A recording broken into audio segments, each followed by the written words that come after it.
আমরা আমাদের প্রয়োজনের যা কিছু কিনতে যাই মার্কেটে সবকিছুর একটা প্রাইস ট্যাগ থাকে, ছোট্ট কাগজে লেখা থাকে দাম কত। আর কিছু কিছু ছোট দোকানগুলোতে হয়তো জিজ্ঞেস করতে হয়, সেটাও দাম থাকে লেখা। কিছু ভিতর ট্যাগ লাগানো থাকে, দেখলেই বোঝা যায়।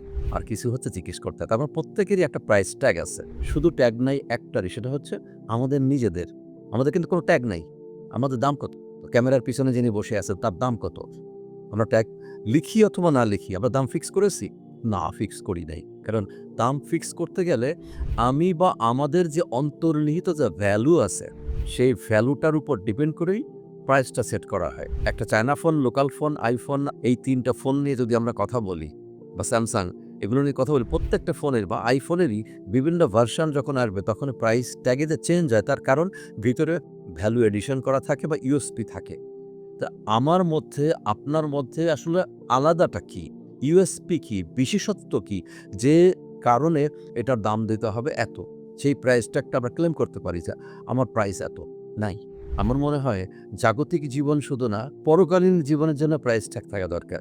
সেটা ক্লেম করে না, নিজেকে তৈরি করে।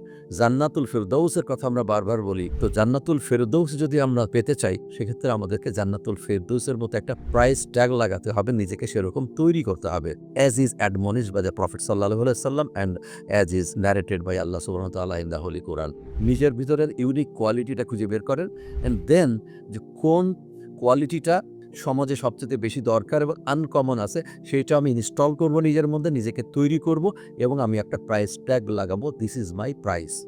লিখে ঝুলায় রাখতে হবে তা না কিন্তু।